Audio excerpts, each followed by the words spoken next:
Hola, mi nombre es Julieta Crespi y en esta presentación vamos a ver una introducción a la resolución del problema 4 de la serie 1, que dentro del tema propiedades parciales molares, en particular, trabaja un poco con las propiedades de mezcla que ya vimos en teoría.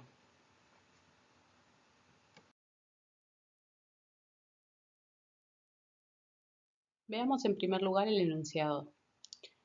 Dice que para una mezcla ciclohexano, ese va a ser nuestro componente 1, tetracloruro de carbono, componente 2, vale y nos da la expresión analítica matemática para el delta G molar de mezcla en función de las fracciones molares de los componentes y de la temperatura del sistema.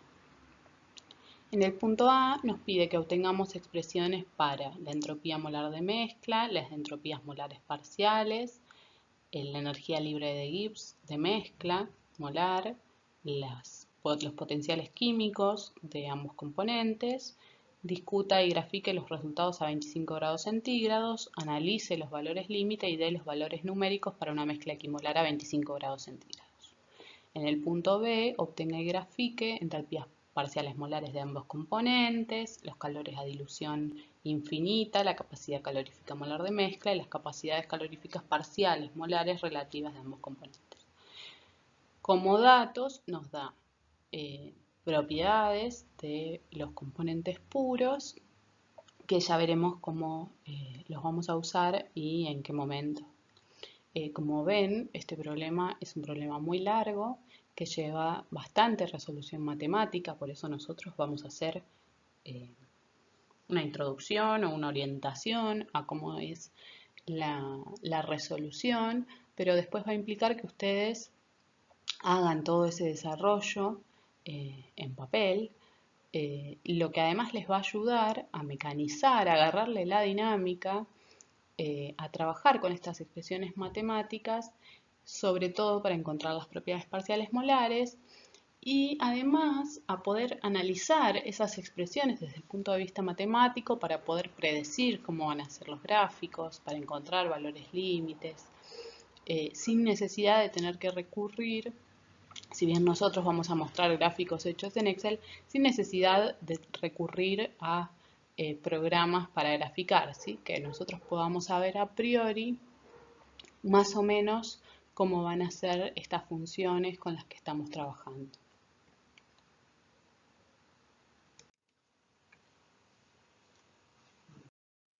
Bueno, yo resumí la resolución de este ejercicio en 6 pasos. Ustedes igualmente tienen disponible en el campus virtual el PDF, así que pueden ir siguiéndolo de ahí. Algunas diapositivas las vamos a pasar bastante rápido, pero la idea es ir explicando cada uno. En primer lugar vamos a analizar los datos de los que partimos. En el paso 2 vamos a ver las expresiones para la energía libre de Gibbs, molar de mezcla y los potenciales químicos de los componentes. Y en el paso 3 vamos a discutir estas expresiones y graficarlas. En el 4 y el 5 vamos a hacer lo mismo, pero con la entropía. Y en el paso 6 vamos a hablar un poquito, muy por arriba, sobre la resolución del punto B. En primer lugar, entonces vamos a analizar los datos que nos provee el problema. Dijimos que partíamos de esta expresión que nos relaciona el delta G molar de la mezcla en función de las fracciones molares y de la temperatura. Esta expresión de ahora en más la vamos a llamar expresión número 1. Pero en realidad, ¿cuál es la información que esta expresión nos está dando? Es decir, ¿qué información nos da el delta G molar de mezcla? Para eso vamos a recapitular un poquito de la teoría que ya vimos y vamos a recordar que si nosotros llamábamos a cualquier propiedad extensiva del sistema Z, cualquier propiedad termodinámica que estemos evaluando, siempre podíamos encontrar la propiedad molar dividiendo esa propiedad extensiva por los moles. Entonces obteníamos una propiedad intensiva y esta va a ser la propiedad observada, es decir, el valor que nosotros observamos de esa propiedad en nuestro sistema multicomponente. Ahora, si nosotros consideramos que el sistema se comporta idealmente, es decir, que no existe interacción entre los componentes, podríamos calcular ese Z molar como ideal, como la suma directamente de las contribuciones de los componentes puros. Y vamos a llamar entonces delta Z molar de mezcla al cambio que observamos en esta propiedad debido al mezclado, es decir, la diferencia que existe entre el sistema real, entre la propiedad que nosotros observamos y lo que podríamos observar si el sistema se comportara idealmente. Entonces, si empleamos el teorema de Euler para calcular estas propiedades molares, por un lado tenemos que el Z molar de la mezcla, que le podemos poner la M o no indistintamente para denotar que estamos hablando de la propiedad real, lo podemos calcular en función de las propiedades parciales molares de cada componente. Si estamos calculando el Z molar, vamos a usar las fracciones molares y no los moles. Y por otro lado, también podemos calcular el Z molar ideal como la suma de estas dos contribuciones, en este caso son dos porque es un sistema bicomponente, de los componentes puros, y en este caso ya no hablamos de propiedad parcial molar, sino de propiedad molar directamente del componente puro. Entonces, en función de estas dos podemos calcular el delta Z molar de mezcla como la diferencia entre el valor real observado, medido de esta propiedad y el valor ideal que podríamos calcular a partir de los puros. A partir de esto nosotros podemos trabajar un poco con estas expresiones, sacamos las fracciones molares como factor común y vamos a llegar, en el caso, por ejemplo, del delta G molar de mezcla, que es con el que vamos a trabajar, a una expresión como la que tenemos, en la que cada término va a estar dado por la fracción molar del componente por la diferencia entre la propiedad parcial molar y la propiedad molar. Es decir, nosotros tenemos por un lado los potenciales químicos de los puros. Acuérdense que nosotros hablamos indistintamente de potencial químico o de G molar, en el caso del puro, que si se acuerdan son datos, nos lo habían dado en la tabla como dato. Y por otro lado tenemos las propiedades parciales molares de los componentes. En este caso recordemos que para la energía libre de Gibbs la propiedad parcial molar era el potencial químico, que tenemos a la derecha la definición. Y en este caso van a ser nuestras incógnitas, es decir, las expresiones que nosotros queremos llegar a calcular.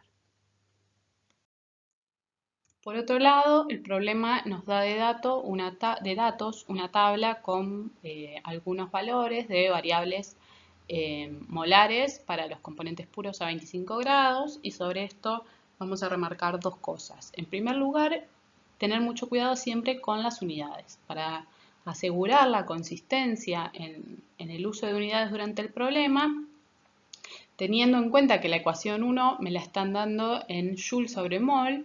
Lo que me conviene en este punto es pasar todos estos datos directamente a Joule y ya no me tengo que preocupar en el transcurso, en la resolución del problema, de qué unidades uso en cada caso.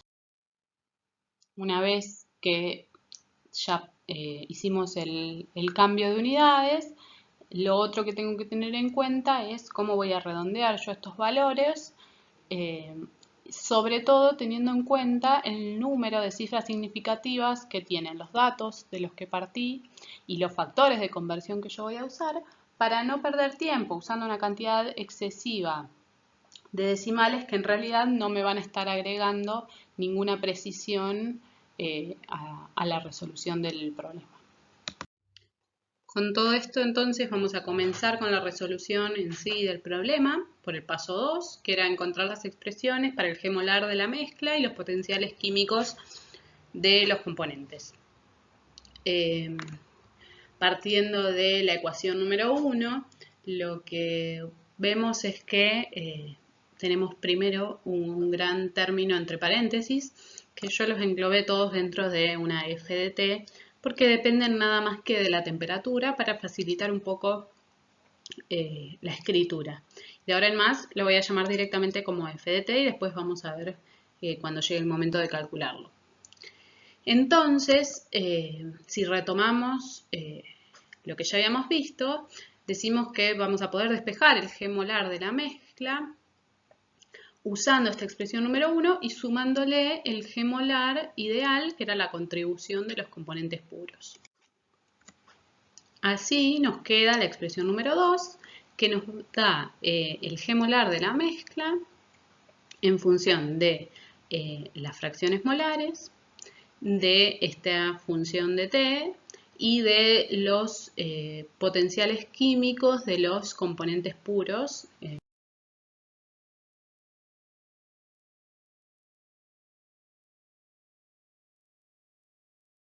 Ahora bien, para calcular los potenciales químicos de los componentes tenemos varias opciones. Vamos a recordar un poco las relaciones que existen entre ellos. En primer lugar tenemos el teorema de Euler, recordando que cada uno de los potenciales químicos es por definición la derivada de la energía libre de Gibbs respecto de los moles de ese componente del que yo le estoy calculando el potencial químico a temperatura, presión y composición constante. En este caso, yo tengo que usar la energía libre de Gibbs extensiva, es decir, que voy a tener que multiplicar ese G molar de la mezcla por los moles totales de mi sistema. Por otro lado, yo también podría usar lo que ya vimos como regla de la tangente, que en este caso sí voy a usar el G molar de la mezcla y lo tengo que tener expresado en función de las fracciones molares. En este caso nosotros deberíamos trabajar a partir de la expresión 2, ya sea multiplicando ese G molar por los moles y trabajar a partir de la definición de propiedad parcial molar o usando directamente la regla de la tangente. También podríamos trabajar directamente con las propiedades de mezcla, modificando las ecuaciones que vimos recién, pero recuerden que todas las ecuaciones que yo uso con las variables termodinámicas también las puedo usar con las propiedades de mezcla. Entonces, el teorema de Euler debería cumplirse también en este caso. En vez de usar los potenciales químicos, uso los potenciales químicos relativos de cada componente, donde estos potenciales químicos relativos se definen de la misma forma, pero usando el delta G de la mezcla, y cada potencial químico relativo va a ser igual a la diferencia entre el potencial químico para esa composición a la que yo estoy considerando, a la que yo estoy calculando, y el potencial químico del componente puro. En este caso también tengo que usar el delta G extensivo, entonces voy a tener que multiplicar el delta G molar por los moles totales del sistema. Si yo quisiera usar la regla de la tangente en este caso, también voy a calcular los potenciales químicos potenciales químicos relativos a partir del delta G molar de mezcla, teniendo en cuenta las mismas consideraciones que tuvimos antes. En este caso sí son delta G molares y los tengo que tener expresados en función de fracciones molares para poder calcular las derivadas.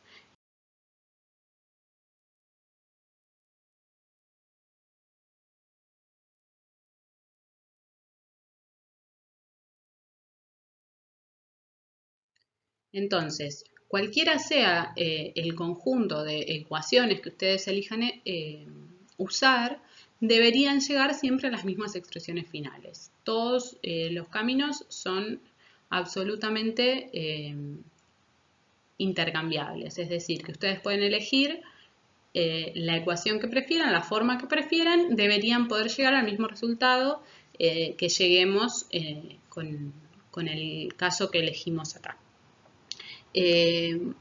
Generalmente lo que es más recomendable es usar, siempre que pueda, la expresión original, es decir, la expresión 1. Entonces, si yo cuando calculé la expresión 2 tuve algún error y me equivoqué en algún signo, me equivoqué en algún número, y después uso esa para continuar la resolución del problema, probablemente voy a arrastrar ese error. Entonces, si yo tengo una forma de partir siempre de la expresión número 1 de la que me dieron de dato, me voy a asegurar que los resultados sean más o menos independientes y entonces voy a evitar o voy a minimizar la cantidad de errores que tenga a lo largo de la resolución del problema. En este caso, yo voy a partir de la última expresión que vimos, de la regla de la tangente, partiendo de la expresión 1 y lo que me va a interesar entonces es despejar de esta expresión el potencial químico del componente 1. A esta expresión yo le puse una estrellita, después más adelante vamos a ver que la vamos a volver a usar. Entonces, primero voy a derivar la expresión 1 respecto de la fracción molar del componente 1 para poder aplicar la regla de la tangente. En este caso, trabajándola un poquito, llego a la expresión 3. Esta expresión 3 no es directa, sino que yo hice la derivada y la trabajé un poco para que quede ordenada de esta forma. Tienen que tener cuidado en este punto de que si van a mantener x1 y x2 como variables, y yo voy a derivar respecto de x1, tengo que tener en cuenta que x2 depende de x1, porque de hecho la suma de las dos siempre me tiene que dar 1. Entonces, uno de los enfoques es mantener las dos variables y recordar que la derivada de x2 respecto de x1 vale menos 1, o si no, cuando yo trabajo con la expresión 1, directamente reemplazo x2 por 1 menos x1 y entonces trabajo solamente con esa variable y hago la derivada. Ambos casos deberían llevarme a el mismo resultado. Entonces, despejando de la expresión anterior de la regla de la tangente, el potencial químico del componente 1 va a ser el delta G molar de mezcla, que lo voy a sacar de la expresión 1, más x2 por la derivada del delta G de mezcla respecto de x1, que es lo que llamamos la expresión 3, más el potencial químico del componente 1 puro, y voy a llegar a una expresión que, de nuevo, trabajándola un poquito matemáticamente, voy a poder achicar un poco y llevar a esta expresión final. Es decir, el potencial químico del componente 1 va a estar en función de las fracciones molares, de la temperatura y del potencial químico del componente 1 puro. Si trabajamos análogamente con el componente 2, deberíamos llegar a una expresión similar, o también podríamos directamente despejarla del teorema de Euler empleando la expresión también de G molar de mezcla. Entonces, vamos ahora, ya tenemos las expresiones para el G molar de la mezcla y los potenciales químicos. Vamos ahora al paso 3, que es la discusión de estas expresiones y los gráficos de los resultados a 25 grados centígrados y el cálculo para un sistema equimolar. Veamos las expresiones que tenemos hasta ahora. Tenemos la expresión número 1, que era el delta G molar de la mezcla, que era la que me daban de dato. El G molar de la mezcla lo habíamos encontrado en la expresión número 2 y después, por regla de la tangente, encontramos los potenciales químicos de ambos componentes. Si nosotros estamos considerando que la temperatura es 25 grados o 2928 Kelvin, podemos calcular F de T. ¿Se acuerdan que era solamente en función de la temperatura? Y también podemos calcular el término RT usando la R de gases ideales en Joule. Acuérdense que veníamos trabajando todo en Joule. Entonces vamos a ver un poquito los gráficos. Bueno, entonces analizamos en primer lugar la gráfica de la expresión número 1. Lo que vemos es que la función que está dada en función de x1 y x2, en realidad como x1 y x2 son intercambiables porque ambas son variables que valen entre 0 y 1 y que sumadas dan 1, matemáticamente es una función simétrica. Entonces yo a priori, sin necesidad de graficar, podría saber que la gráfica debería ser simétrica, la función debería ser simétrica. Ahora nosotros tenemos la ventaja de que podemos usar Excel y vemos que esto es efectivamente así.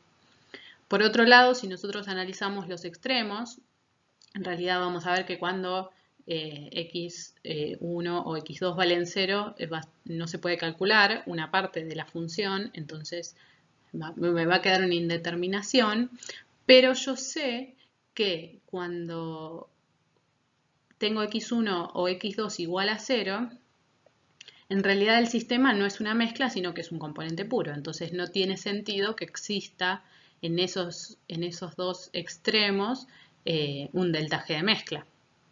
Entonces lo que vamos a ver es que la curva necesariamente se tiene que anular cuando x1 vale 0, es decir, que tengo componente 2 puro, y cuando x1 vale 1, es decir, que tengo componente 1 puro. También podemos ver a priori en la función, en la expresión 1, que todo el segundo término es un término negativo. Fíjense que la fracción molar siempre varía entre 0 y 1, entonces los logaritmos siempre van a ser negativos. Y ese término siempre va a ser mayor en valor absoluto al primer término, que incluye la multiplicación de x1 y x2, que va a ser un número bastante chico.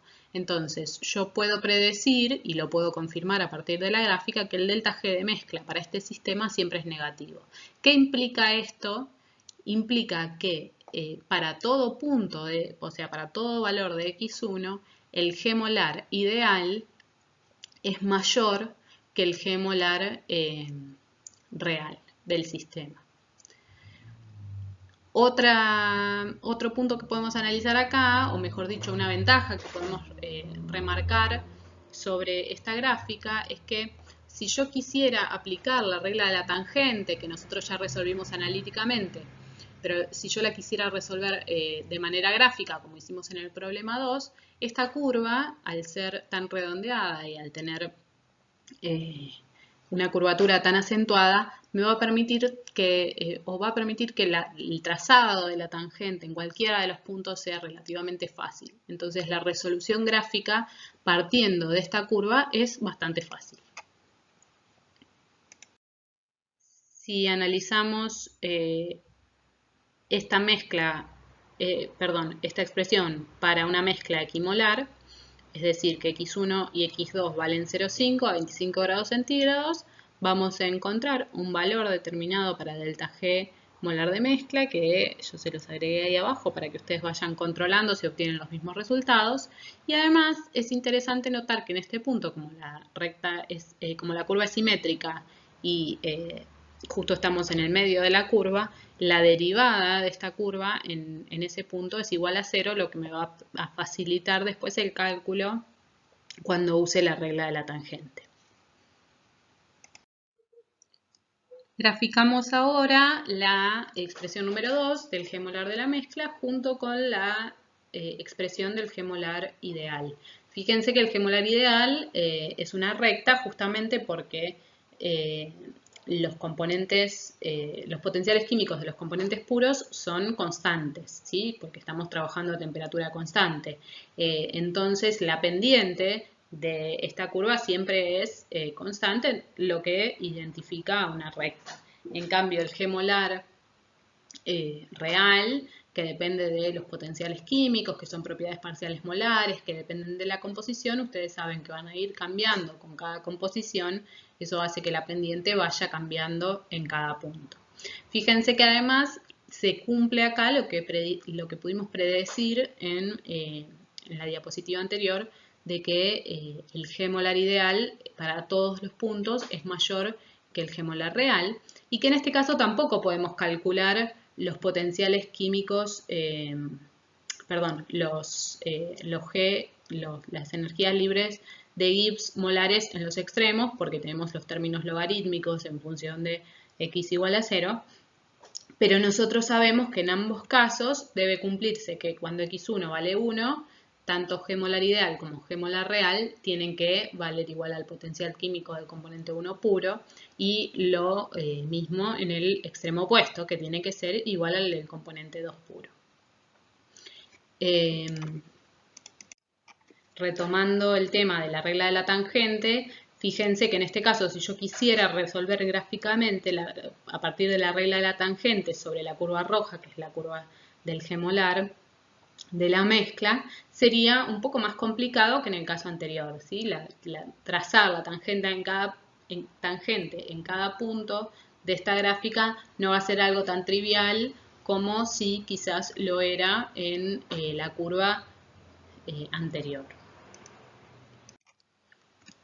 Si nosotros calculamos ahora para la mezcla equimolar, podemos ver, encontrar el valor del G molar de la mezcla y el G molar ideal del sistema.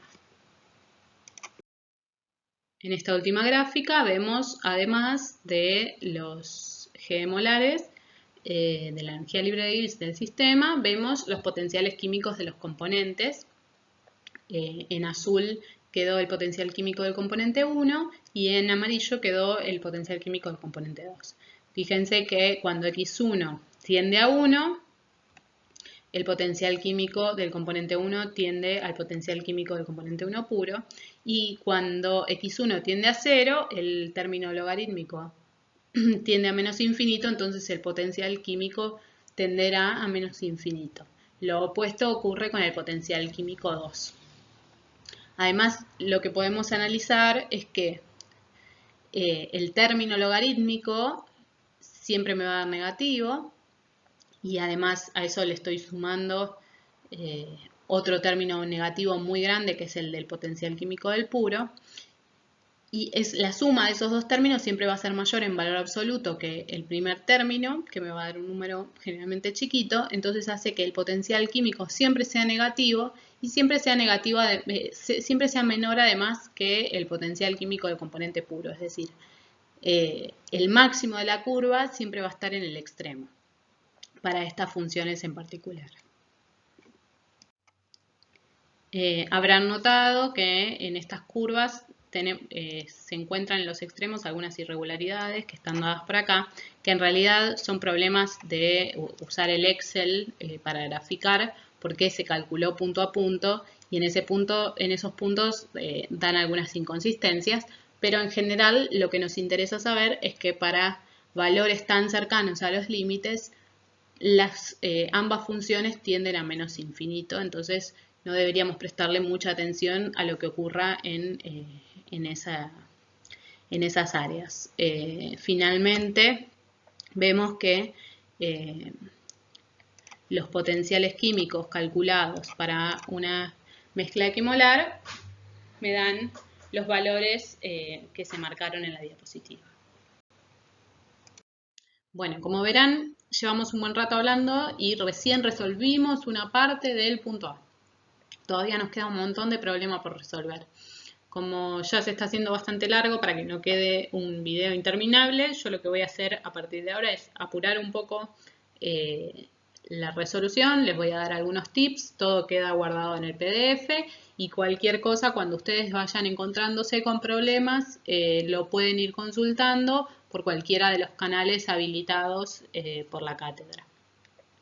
Obviamente los animo a que se pongan a hacer las deducciones matemáticas. Les va a ayudar un montón a, como les dije al principio, agarrarle la mecánica de trabajar con estas expresiones analíticas, aplicar la regla de la tangente y poder calcular las propiedades parciales molares.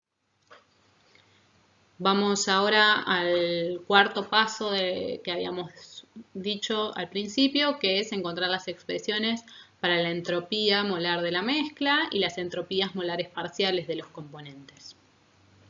De nuevo vamos a partir de la expresión 1, y lo que a mí me interesa ahora es encontrar una expresión para el delta S de mezcla, lo cual yo voy a recordar la expresión de la ecuación general de Gibbs, y sabemos que a presión y composición constante se me tiene que cumplir que la derivada del delta G de mezcla respecto de T es menos el delta S de la mezcla, ¿sí? Hablando todo para variables molares. Entonces, derivando la expresión 1 respecto de la temperatura, vamos a llegar a encontrar una expresión, que la llamamos expresión 4, que me da el delta S de la mezcla, de nuevo, en función de las fracciones molares y de la temperatura. Fíjense que a la derivada del f de t que habíamos llamado, le pusimos f' de t. Trabajando entonces con esta expresión número 4, si trabajamos de la misma forma que lo hicimos en el paso 2 para el delta G de mezcla, pero para el delta S de mezcla, podemos llegar a encontrar el S de mezcla, la entropía molar del sistema, que va a quedar expresada como quedó en la ecuación número 5.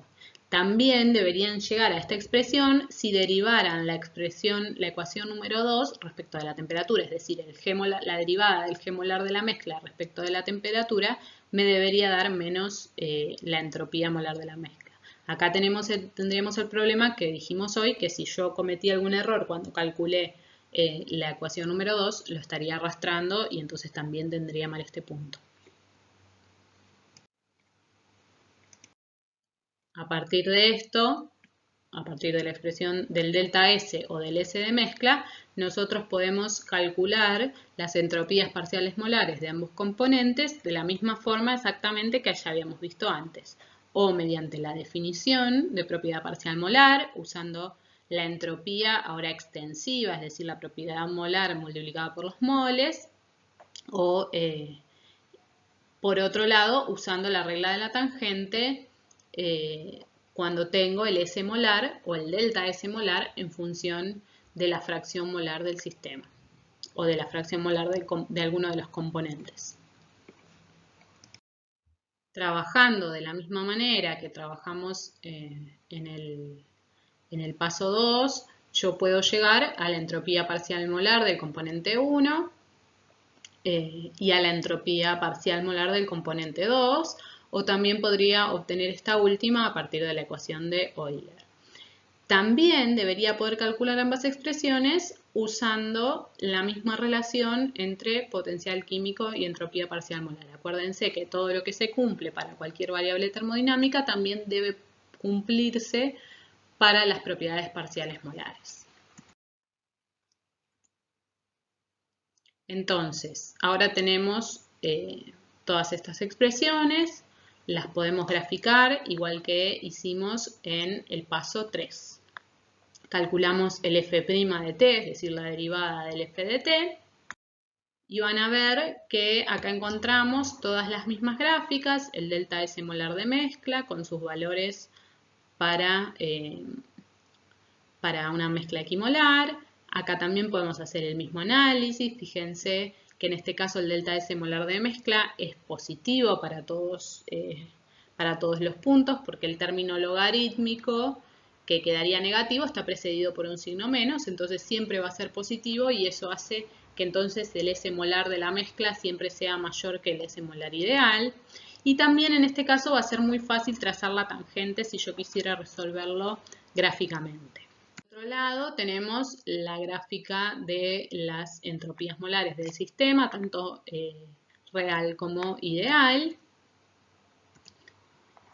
El valor para la mezcla equimolar. En la última gráfica tenemos las entropías parciales molares, que en este caso podemos hacer los mismos análisis que hicimos para los potenciales químicos, ¿sí? ¿Qué valores cuentan en los extremos? Siempre en el extremo en el que el componente se encuentra puro va a valer obviamente la entropía molar del componente puro, y en el otro extremo, cuando ese componente tiende a cero, en este caso las entropías molares parciales tienden a más infinito. Este sería el valor para cada entropía parcial molar para una mezcla equimolar.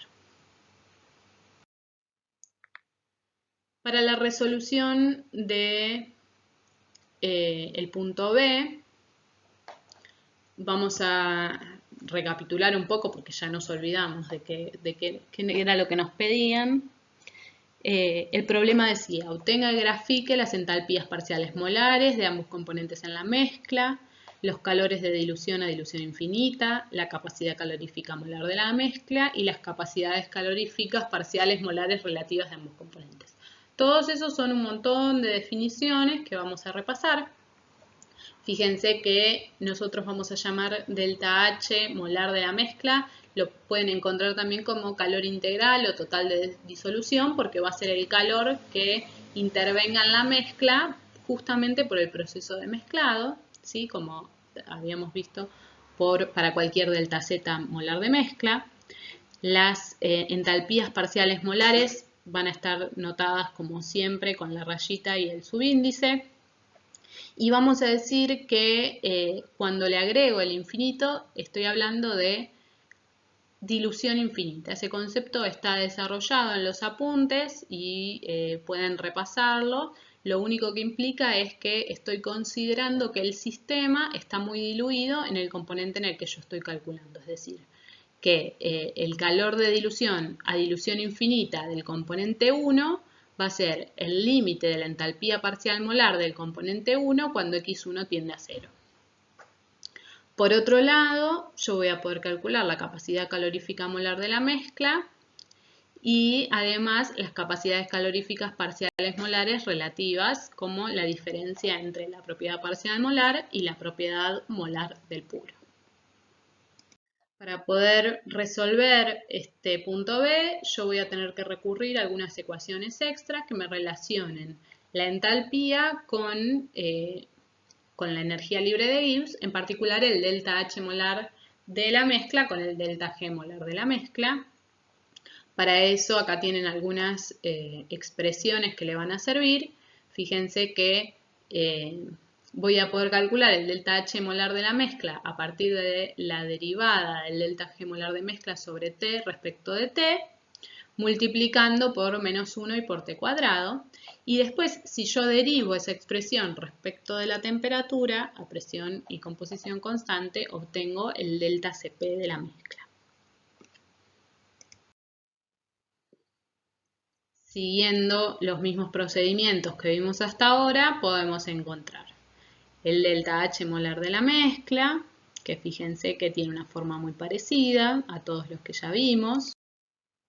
El H molar de la mezcla, fíjense que en este caso el real y el ideal están bastante encimados, entonces en este caso trazar la tangente, para usar la regla de la tangente es casi imposible.